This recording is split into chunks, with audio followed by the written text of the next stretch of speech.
Well, hello again. Welcome to Horror in Detail. Today we are going to share Goatman encounter stories. First story. This story was shared by you/mythology loves horror. The Goatman of Lake Elmore. Growing up among the rolling, green hills of Vermont meant that I spent a lot of time outdoors. Even though I lived in the capital city of Montpelier, my choice of activities had always been camping, hiking and swimming. Most of my outdoors memories are happy, but there was one experience I had that made me almost never go camping again. My cousin Corey and I were on summer vacation from high school, and we begged my mom to take us to our favorite campground for a few days.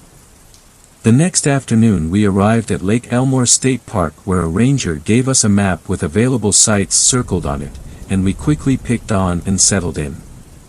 Our first night was uneventful. Since it was the middle of the week, the park was almost deserted, which meant that Corey and I never had to wait for paddle boats to become available, and we got prime lake beach spots without having to get there early in the morning. The trip was perfect, until the second night. My mom wanted to go home on the second day to check on my brother Nate, who hadn't wanted to come with us, so after dinner she left. We knew she wouldn't be back until around midnight, so we entertained ourselves by making s'mores and playing card games. After a while we got restless, and decided to walk down to the lake. From the bulk of the sites, the lake is about a 10-minute walk, and Mount Elmore, which rises above the lake, is always beautiful at sunset. We made it down to the lake shore just fine, and we enjoyed the cool sensation of wet sand squishing between our toes as we built a sand castle. The sun was beginning to set in earnest, and we hadn't brought a lantern down with us, so we headed back to the site to grab one. I was eager to head back to the lake, but Corey suggested that we walk the trail that goes to the old fire tower at the top of Mount Elmore instead. I agreed, and we made our way to the outskirts of the campground where the trail started. An hour or so went by as we walked and talked, just enjoying the refreshing night air. The lantern gave us enough light that we didn't feel nervous, and we made sure not to go off the trail. There was only one path for most of the trek, so it was easy to follow. At one point a herd of deer came bounding out of the woods near us, their appearance so sudden that I nearly dropped the lantern. Corey, now a bit spooked, asked if we could head back to camp. I wasn't really ready to, but I wanted him to be comfortable, so I agreed. We had been walking back towards the trailhead for about 5 minutes when we heard someone in the woods off to our right. It was clearly a person, since their rhythmic footsteps had a 1-2 pattern. It wasn't unusual for rangers to patrol the trails even at night, and if one of them had seen us, they were probably checking to make sure we weren't doing anything illegal or destructive. We waited for them to appear, but the steps had stopped and no one entered the circle of light we were in. After a minute Corey asked who was there, his voice quivering slightly. I thought it was a little odd that we couldn't see a flashlight by then, but I shrugged it off and kept walking. If some weirdo wanted to be creeping around in the woods at 10 p.m. without a light, then that was their business, not mine. It was probably someone sneaking away from their family to smoke or drink, which could easily explain why they weren't coming forward or greeting us if they thought we would report them. As we walked I noticed that, since the appearance of the deer, the woods had seemed oddly silent. I can admit that by then I was glad that we were heading back to camp. We were about halfway down the trail when a voice called out to us, which we instantly recognized as my mom's. The sound had come from behind us though, and Corey and I spun around in unison. I shouted out a confused-sounding greeting, but got no response. Corey looked at me, concern clear on his face. It made sense that it had been my mom in the woods, since she was probably trying to get us back for all of the pranks we had pulled over the years. Even so, it was a bit unnerving that she suddenly wasn't responding after just having called to us, and she wasn't known for dragging pranks out. We waited for several minutes, occasionally calling out to her. I started to get mad, because by then the situation wasn't funny anymore, and I was becoming worried. A few more minutes went by, and I was finally fed up. I grabbed Corey by the elbow and began to march back to camp, grumbling about annoying mothers and stupid pranks. Corey hadn't said a word, but I noticed him watching the woods around us carefully. As we reached the last 10-minute stretch of the trail, my mother's voice once again rang out behind us. It sounded wrong this time, and I immediately thought she might be hurt. I spun around, the swinging lantern casting distorted shadows. I couldn't see anything but trees, and I didn't hear anyone moving around. I was slowly becoming scared, and I just wanted to get back to the safety of the campfire. My attention was drawn to the lantern light reflecting off of something in a bush nearby. It was a pair of eyes, but to my confusion they were about 7 feet off the ground. No animal around here could be standing that tall, even on back legs. What the hell? Corey echoed my confusion. We were both staring at this towering shadow, neither of us daring to move. After a moment it stepped towards us, and our feeble hope that it was just a deer on its back legs was smashed. To this day we still don't know exactly what we saw, but the word Goatman is the best way I have of describing it.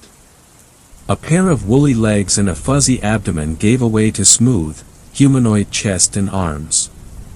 The face was horrifying, a mix of goat and man that still haunts me. I watched as it opened its mouth, my mother's voice coming cheerily from it, but the sound was warped and too deep. "Hi baby girl. Good morning Lonnie." To this day I don't remember getting back to the campsite.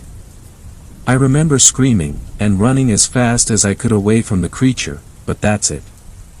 I don't know if it followed us, or tried to communicate further, and I'm not sure that I want to know. We never did tell my mom or the park rangers about our encounter. We figured that they would tell us we were crazy, or chalk our experience up to the use of recreational substances, so it wasn't worth the hassle. Corey and I have both returned to Elmore since then, but neither of us has ever seen or heard the creature. I've often wondered if we imagined the whole thing, or if it was some sort of weird dream. People don't usually share the exact same dream though, right? Second story. This story was shared by you/alostgirl17. My roommate met the Goatman. On Saturday night my roommate Lauren, her boyfriend Max and I were eating takeout and watching random YouTube videos. Aliens, conspiracy theories, you know the drill. Max put on a Jeff the Killer video and this kick-started us watching a bunch of creepypastas. Eventually we began to watch Annecy's Goatman. I was on the edge of my seat, engrossed in the best creepypasta I had heard since the Slender Man. However, halfway through the video my friend Lauren said in a terrified whisper, "Please turn that off." I closed the video. It wasn't unusual for Lauren to get a little freaked, however, when I looked at her, tears streaked her face and every inch of her body was vibrating with tension. Her fingernails dug so hard into her hands she drew blood. It took half an hour to bring her out of her petrified state. When she was reasonably calmer, in her bed, cocooned in the safety of her blankets, I asked her what was wrong. What follows is an accurate account of what Lauren told me on Saturday night. When I was 15 my parents decided to get divorced. In all honesty, I was relieved after living for months in an unhappy home. Mom and I were going to keep the house and Dad was going to find somewhere new. In order to give him time to find a new place my mom decided to fly out to her hometown in Texas and stay with her sister for a month. I was given the option of going with Mom or staying at home, in London, with Dad. I decided to go to Texas with Mom as I'd never visited the USA before. My aunt had twins a year younger than I and lived in a farmhouse with many acres of land. I figured I'd have an amazing summer with my cousins, exploring and adventuring. We arrived and my Aunt Jess was lovely. She had the same blonde hair and voluminous figure as my mom. My cousins Hank and Courtney were lanky, blonde bundles of energy. The three of us got along like a house on fire. In the beginning anyway. The first few days were spent swimming in the lake on their land, eating a picnic of tuna sandwiches and Reese's Pieces for lunch. We were exploring the attic one afternoon when we came across a tent. I immediately suggested we should have a campout. This thrilled the twins, who suggested we camp by the lake. I disagreed. We always play at the lake. There was a massive woodland less than 10 minutes from the house. Why don't we camp in the woods? Hank and Courtney looked at each other and burst into hysterical laughter. Then they turned their freckled faces towards me, looking grave. "Those woods are haunted," Courtney stated. "Yeah," Hank agreed. "Everyone knows that." This only made me want to camp in the haunted woodland more, but Hank and Courtney refused. After days of pestering, they agreed to explore the woods during daylight, so one day, following lunch, we headed to the woods. It was cool in the wood, the trees offered excellent protection from the hot, Texan sun. A narrow, dirt path snaked through the trees, so, for a while, we stuck to the path, venturing further in the woods. "But let's not go too far in," Courtney kept repeating. At some point, Hank seen a tree swing just slightly off the path and sprinted towards it. I sprinted after him, and reluctantly Courtney did too. "Climb on." Hank gestured towards the swing and I clambered on board.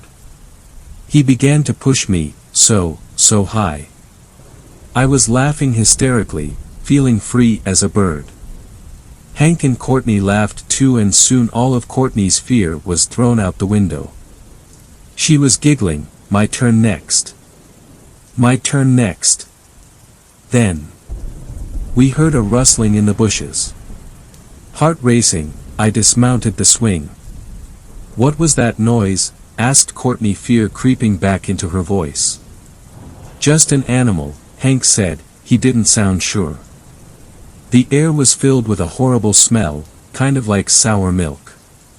We all covered our mouths and noses with our hands. Courtney gagged a little. "Let's get out of here," I said, a sickening feeling in the pit of my stomach. The smell followed us all along the path, and every once in a while we'd hear a rustle or the snap of a branch from the depths of the forest. "Just an animal, just an animal," Hank kept muttering. I couldn't shake the feeling that we were being watched, so towards the end of the path I grabbed both Hank and Courtney's hands, and together we sprinted home. We all agreed we would never go back to the woods again. 2 nights later I was in bed, drifting off to sleep on the sofa bed in basement, which long ago had been converted in an awesome games room with a pool table, TV and sound system. The basement stairs were really creaky and I heard footsteps coming down the stairs. I sat up and there was Courtney at the foot of the stairs. This wasn't unusual, as many nights, when Courtney couldn't sleep, she'd wander down to the basement and we'd cozy up in the sofa bed together and watch movies until we drifted. "Not tonight, Courtney," I told her. "I'm dead beat." "Dead beat," she repeated. There was that smell again, like sour milk. "Yeah, you know. Tired. My turn next," she said, and I noticed there was something weird about her voice. Each word was drawn out like she was just learning to speak. Her pitch was off too, way too shrill. I flipped on the lamp next to my mattress to get a better look at her, and her eyes were blank and emotionless, just staring right through me.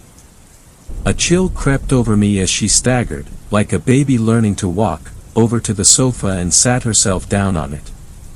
"Are you okay?" I asked her. "OHKY," she repeated in that same, off-canter voice. Then her whole body started to shake and convulse. I sprinted out of the basement, to my aunt's room, and started to batter on her bedroom door. She appeared moments later, eyes full of sleep, dressed in a pink robe. "Lauren." She sounded annoyed, but then must have seen the terror in my face. Lauren, is everything okay? Her tone now alarmed. Courtney is in the basement. I think she's having a seizure. The commotion had risen Hank from his bed and the three of us ran down to the basement. Only when we got to the basement Courtney was gone. The sour smell still lingered in the air. We ran back upstairs calling out Courtney's name. She appeared moments later dressed in pajamas, not the shorts and tee I had seen her wear moments before. What the hell is going on? Courtney asked, both confusion and annoyance in her voice. My aunt explained to her what I had told her. If this is a joke, Lauren, it's not funny. Courtney turned on me. Waking me from bed at 2 a.m. is one thing, how dare you wake my mom? But. My aunt interjected, Courtney, your cousin is going through a difficult period right now. Divorce isn't easy. Go easy on her. I tried to defend what I saw, but it was no use. They all looked at me like I was a raving lunatic. I returned to the basement and sat awake all night with the light on. The next day my cousins were super frosty with me and my mom gave me a lecture about playing pranks on the family. I was so confused. Were the twins pranking me? If so, it was a super cruel joke. It didn't seem like their style. Maybe I had dreamed the whole incident. A few nights later I was in bed asleep when I was awakened by a piercing scream, Courtney's scream. I sprinted from the basement to where my mom, aunt, Hank and Courtney were all gathered on the upstairs landing. You! Courtney thrust her finger at me, shaking like a leaf. Me? I said dumbly. I woke up and she was standing over my bed staring at me. It was really creepy. She just kept repeating, Courtney, Courtney, Courtney, in a scary voice. When I screamed she ran away. Now I was sure Courtney was the one playing pranks and I wasn't gonna let her get me in any more trouble. Bullshit. It slipped out and my mom gave me a sharp slap from my tongue. My Aunt Jess rounded on me. Bullshit, huh? I seen you sprinting down the stairs wearing the very same night shirt you are wearing now. That's impossible. Are you calling your aunt a liar? My mom demanded. No, but. I trailed off while my family all glared at me. I'm so sorry, Jessica. Mom apologized on my behalf. I won't have your daughter terrorize my kids. Aunt Jess replied, hands on hips. We left Texas and flew back to England the following day, 2 weeks early. My mom keeps in touch with Jess. I've tried emailing Hank and Courtney but they never respond.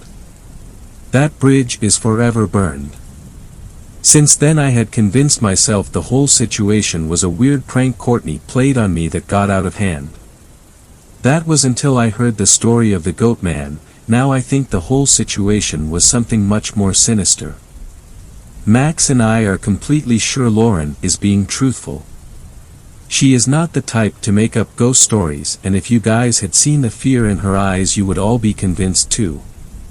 Max and I have convinced her to reach out to Hank and Courtney. If the Goatman still haunts the woods by their house he could easily strike again. Lauren has asked them if the three of us can fly out to Texas and investigate. We are awaiting a response. I'll keep you all updated. Third story. This story was shared by you/Lavender Gomes. I believe in Goatman. Goatman lives. I know it. I remember, the first time I heard a story about him, I didn't believe it.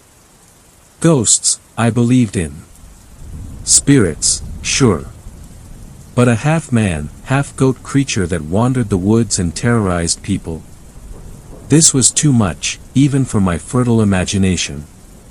My grandfather grew up in northern Ontario, where his family worked in the mining industry. He was the first one who ever told me about Goatman. One bitterly cold winter, when he was just a boy, a huge snowstorm blew through the area. He remembered, at dinner time, his father talking about how, when he was making his way home after gathering some firewood in the woods, he saw in the distance the figure of a man walking through the forest, bent against the wind and snow. He had called to him, but received no answer. Everyone thought it was a wandering vagrant, or someone who had gotten lost as the storm blew up, and was searching for shelter. That night, though, Grandpa said that his family had woken up and seen what looked like a man walking around the house, looking in the windows. Come morning, they went to check it out. Instead of fresh human boot or shoe prints in the snow, they saw cloven hoof prints. And that's where the story ended. His story, anyway. Mine had yet to begin. My grandparents had moved a couple of hours away from that area, and I grew up living next door to them, in a gold mining town. I am an only child, but my best friend was my cousin, Tanya. She lived in the same town. We'd spend every summer in the woods around my grandparents and my house. Those woods had a magical quality to them. They felt extremely safe and wholesome, like the 100-acre wood from Winnie the Pooh or something. We'd play for hours in those woods, pretending we were Celtic princesses, or pioneer women. But one day, we wandered a little too far. This was northern Ontario, so our entire town was surrounded by bush and rock, being part of the Canadian Shield.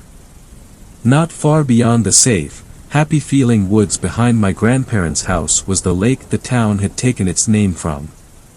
When I was little, it was a beautiful spot, but the mine had drained it due some exploration. A chain-link fence surrounded the perimeter, and our parents had always warned us not to go near there. It could be really dangerous. Tanya was a show-off. At 16 years old she was only 1 year ahead of me, but boy did she lord it over me. She was petite, with graceful curves, blonde hair, blue eyes and a flawless complexion.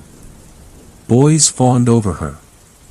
I, on the other hand, was an awkward 15-year-old, with thick, long brown hair, glasses, braces and an acne problem.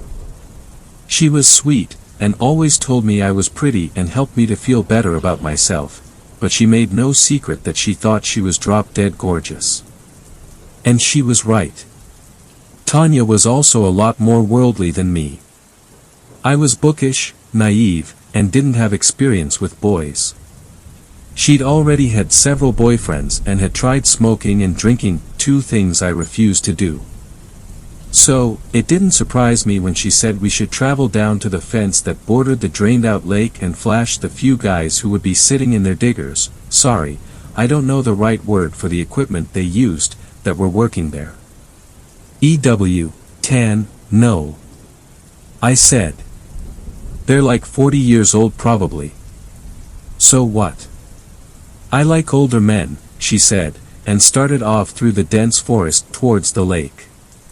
Yeah, I'm sure you do, I said, rolling my eyes. I sure as hell wasn't going to be flashing my barely developed breasts at some random older guys, but I wasn't going to let Tanya claim to be the daring and brave one and go on her own either. I've always been sensitive.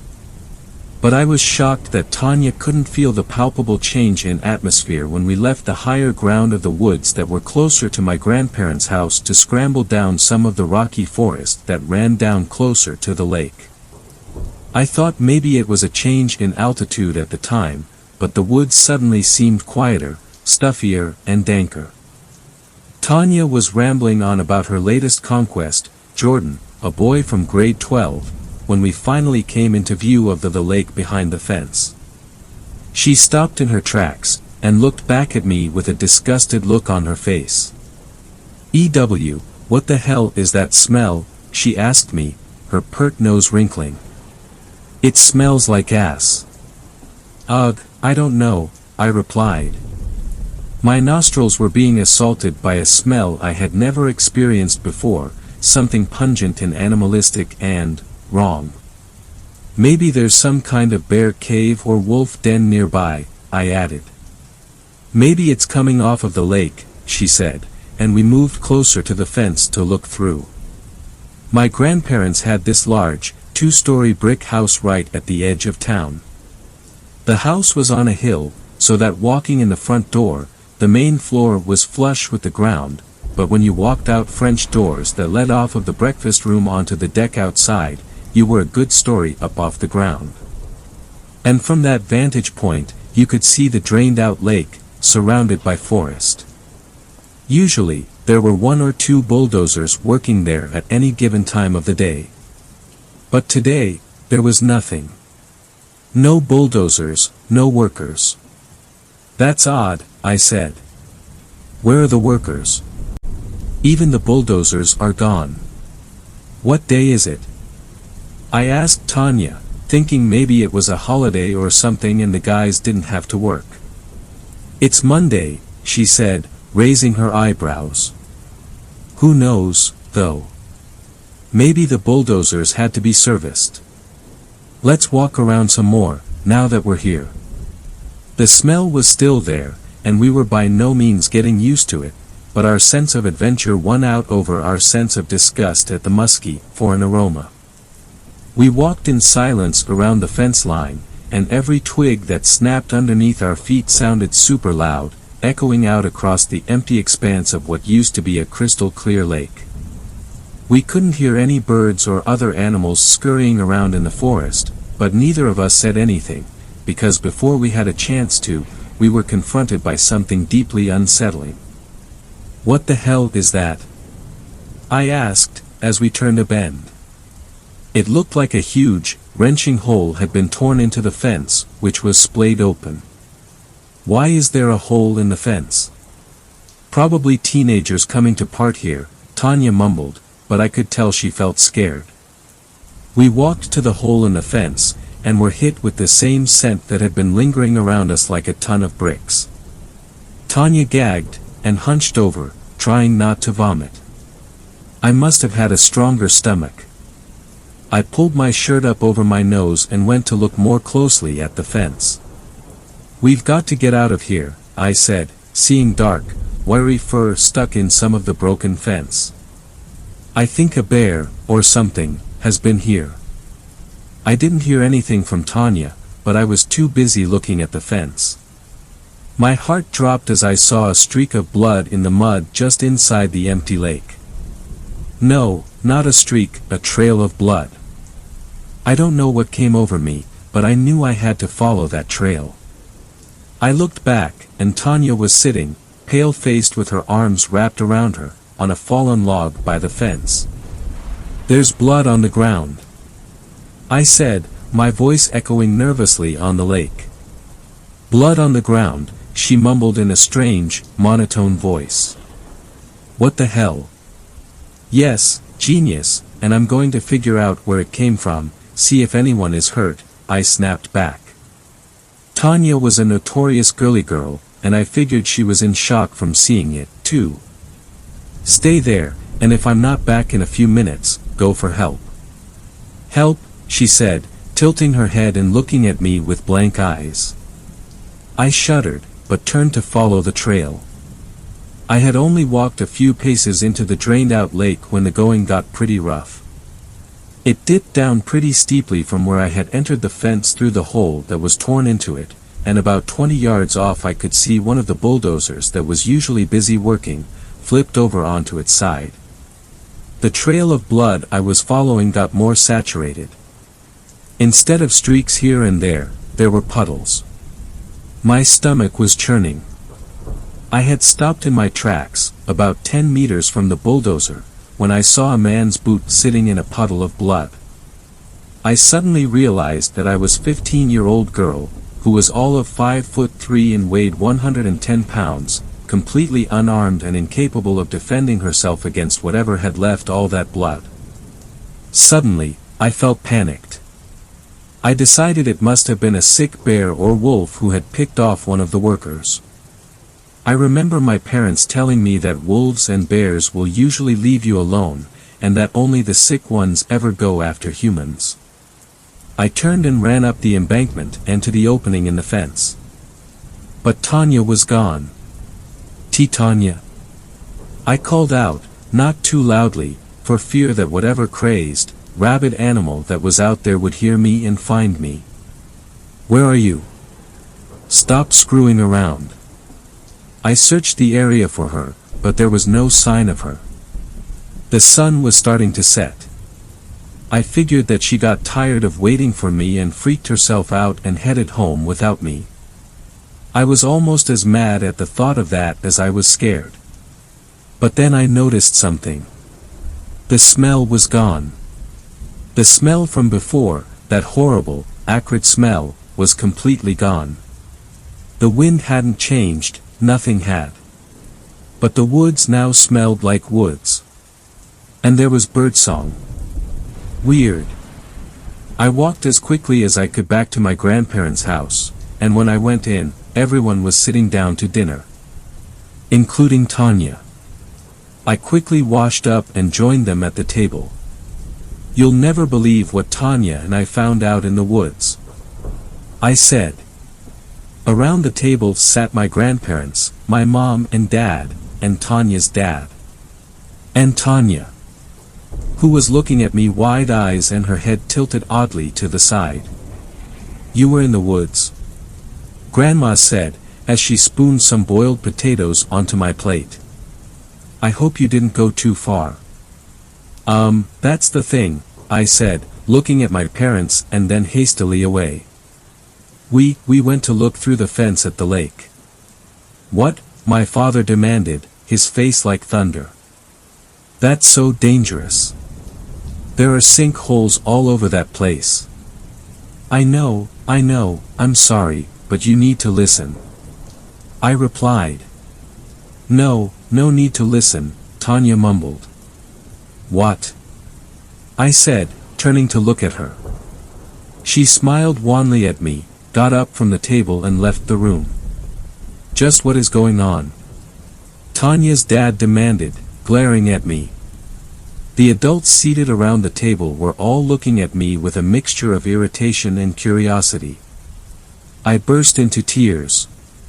Something terrible happened down there, I said, and my mother came to put her arms around me.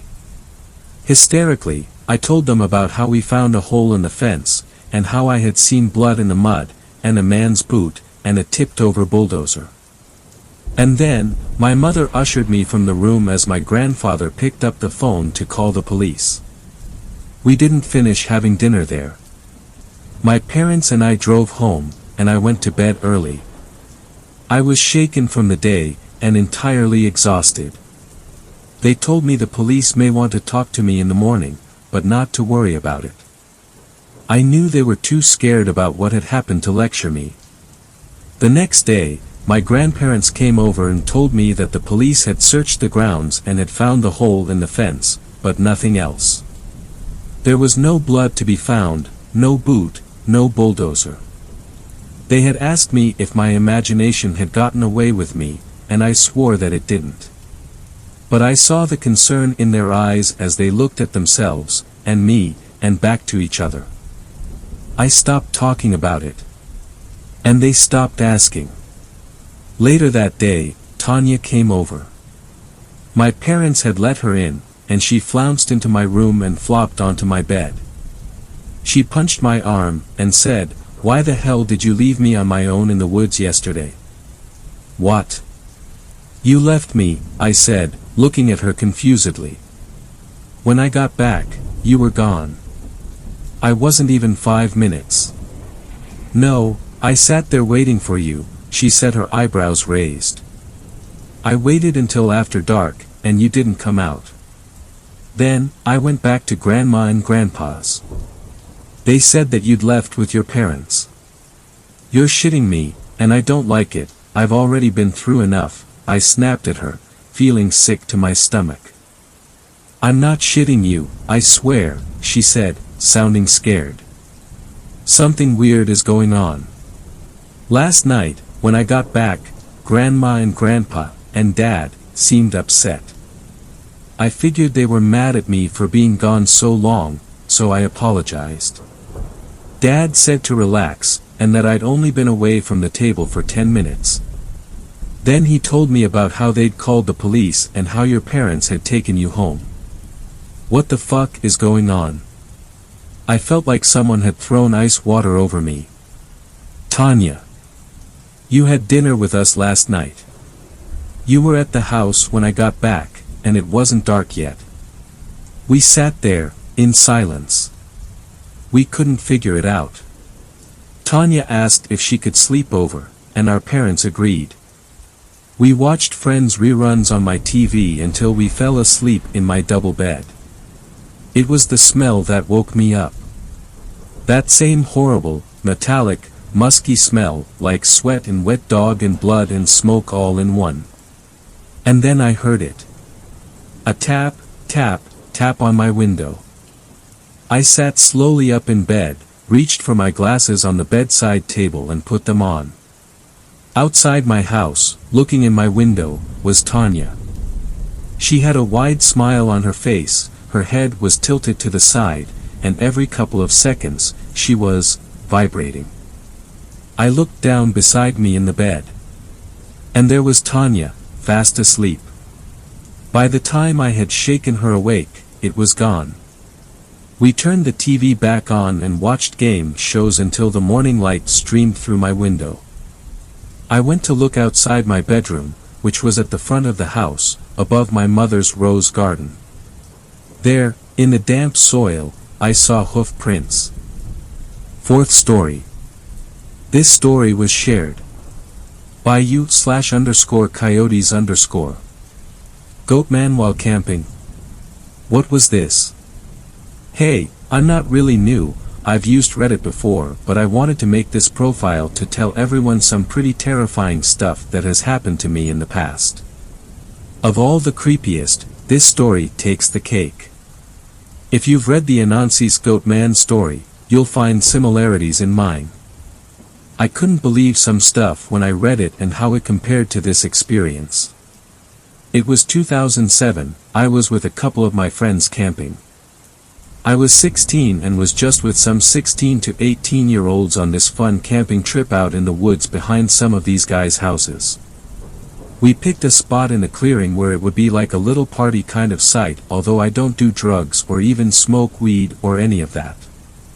I grew up with that going on all around me, so I tried to avoid it. But nobody brought weed or anything along, I don't think. So we all hung out in this clearing with 3 different tents set up and with a fire pit in the middle. We had planned to spend 4 to 5 days, it was summer vacation so we didn't have school, I think this was early August. Anyway, we all decided to hang out in the clearing, roasting marshmallows, and everyone but me having beers. I sat around making s'mores and the sun was just beginning to set and we were all having a good time. At around 7 o'clock or so, we heard something moving in the bushes nearby and someone threw an empty beer bottle at the bushes. We heard the smash and watched something climb out of the bushes and lumber back into the trees. We thought it was just some psycho person, but everyone got a little bit nervous. Later that night I was asleep in the tent with 3 other people, the only person I knew was my friend, Paul, who invited me along. I remember everything being silent and then I heard a sort of popping sound by the fire and we all sat up. Crawling out, we could hear people in the other tent's voices saying, "The fuck was that?" Paul unzipped the tent and we crawled out. The fire which we had put out about an hour or 2 ago was now roaring with flames. We put it out and thought maybe someone poured gasoline all over the fire and lit a match or lighter and lit the fire. But we never heard the gas pouring or a match being struck/lighter being flicked. We also didn't hear anybody running away because we would have heard them. It was at this point, there was an awful smell but had a stuffy nose and couldn't make it out really. It may have been a skunk, but Paul said one of the other guys said, it was like rotten meat, but we had not smelled it earlier or since. Some other people began holding their shirts up to their noses as if a pungent smell had just appeared. We were all a little on edge, but I guess some people agreed, fuck it, let's just stay here. Nobody brought any guns to fend ourselves off, but one guy, who was about 18, said he had a pocket knife. Our second day here, nothing happened until it became night again. At around 4 a.m., we were all fast asleep and awoken by noises behind our tent. We started to get out when Paul said, "Shut the fuck up for a minute." We sat in silence listening to the noises which sounded like voices I couldn't make out. The voices seemed to be coming closer to us and we quietly climbed out of the tent.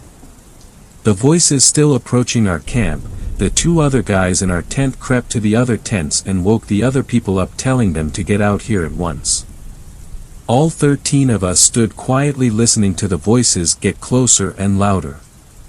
At the point where they had gotten behind our tent, we heard the voices stop but an eerie humming noise was coming from the trees all around us. One of the guys, I think named Ben, who was 17 or 18 walked to about 10 feet from the tree line where the voices had been coming from. He said, "Oi. Who is there?" and we quietly waited for a response. We heard nothing except distant crickets. He walked back to us and right then we heard the voices moving away which to me sounded like what Ben had asked, "Oi. Who's there?" but it didn't sound like Ben moving away, almost like something was trying to mimic what he sounded like. I could hear the voice sort of crackly and jumpy repeating those words as it moved off into the distance. We all got back to our tents but didn't sleep. The next day, someone had left to their house to grab something. They came back a little later with a potato gun saying he'd shoot the fuck out of the thing bothering our campsite.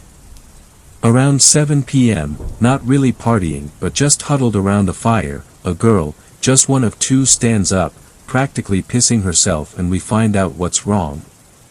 Here's one of the similarities I found with the well-known Goatman story. She said that last night, when we were listening to the voices, there was another person with us. There was 13 of us now, but she insisted that there had been a 14th. Reading the Anansi Goatman story and connecting that experience later made my butt clench. We all started to get nervous again and Ben told us he was going to run back to his house. He and Potato Gun Guy were neighbors, and he said he was going to get his father to come out here with a gun and wait. Someone went with him and Paul and I were just talking to each other about how we could leave early if shit got too chaotic, which was starting to get to now.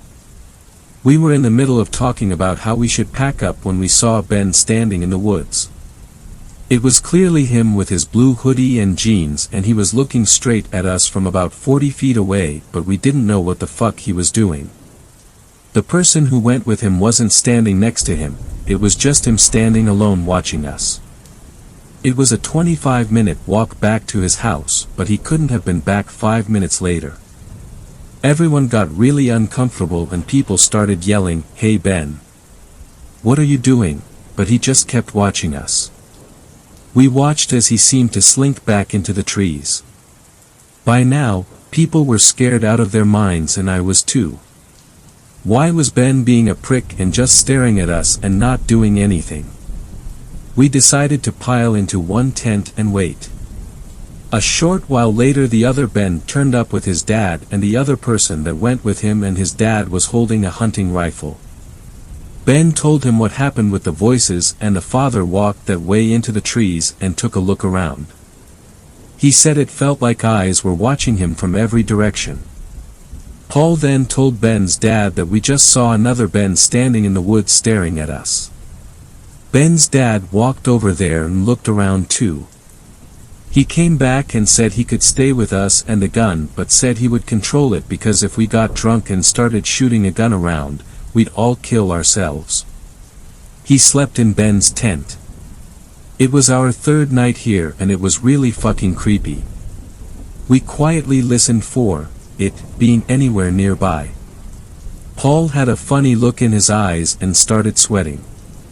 He later told me that while we were all sitting around, he saw a strange figure moving through the woods moving its arms around in a strange jumpy motion. Around 2 a.m., we were all going to get ready for bed and we heard it. It was saying something but in a highish voice. It sounded like it was saying, "Boy. Who's there?" completely mimicking what Ben had said the night before. Ben's dad tried to pinpoint where the voice was coming from and fired a shot into the trees. That gunshot was loud as fuck. Right after, we could hear a creepy chanting like male voice. I was scared, Paul was scared, everyone was. The chanting sounded like a deep voice chanting, so not multiple people. Underneath the chanting, we could hear something mumbling noises. Again another shot was fired, but I saw what Ben's dad was shooting at. It was a figure crouched low by some bushes. It looked like a direct hit, but the figure did not move. Instead it stood up, sort of hunched over, and moved back into the forest. We raced back into our tents, and I could hear crying and moaning coming from right behind our tent. All four of us in the tent were getting scared, and then I could kind of smell a strong vinegar smell that was very powerful. Then, I noticed what looked like fingertips moving along the tent wall and to the door, and moved down the zipper to grab the part you use to open. Paul dove over to the zipper and held it down as whoever or whatever tried to pull it open. Paul and one other guy in the tent started yelling, "Who's out there?" And after a minute, we could hear a screeching noise as this thing took off into the darkness. We decided to say, "Fuck the fourth and fifth day, let's get out of here in the morning." Here's the scariest experience of that night. At 3:45 a.m., checking my watch, I had to go pee. Since what had just occurred not long ago, I decided I wasn't getting out of the tent, and maybe I could stick my bird out of a small zipper opening, but then I pictured whatever it was out there biting or ripping my thing off, so I decided to open up the tent, slither outside just slightly, and pee to the side of the door. As soon as I was finished, I noticed someone by the furthest tent away. I grabbed my flashlight beside my pillow and turned it on and shined it towards the person. It looked like Paul, back facing to me, hunched over by the tent. But Paul was right behind me, sleeping in the tent. I crawled back inside but kept my light shined on the other Paul. I whispered, "Paul, wake up," and the moment he did, I looked outside to see the other Paul stand up and turn facing toward me and stare at me. I dove back in and leapt under my sleeping bag and huddled there awake as I explained to Paul what I had just seen. I guess at one point in the night, I was facing another way and was freaking out, but one of the guys in the tent said he woke up, eyes still half closed as he rolled over. He could see the other Paul looking through the part in the tent flap I didn't close. He thought it was just Paul coming to wake them up, but realized the real Paul was asleep right beside him. We packed up and left. So I guess that's the creepiest thing that happened to me. I don't exactly know where this forest was. It was on private property, I think, but goddamn was that fucking scary. I have a couple different stories I can share, but I don't think they were as scary as this. Fifth story. This story was shared by u/Sutkak. This happened 2 Fridays before NYE. I was at home with my friend, Samantha, a few hours after school ended, when my dad called me to let me know that he wasn't going to come home that night.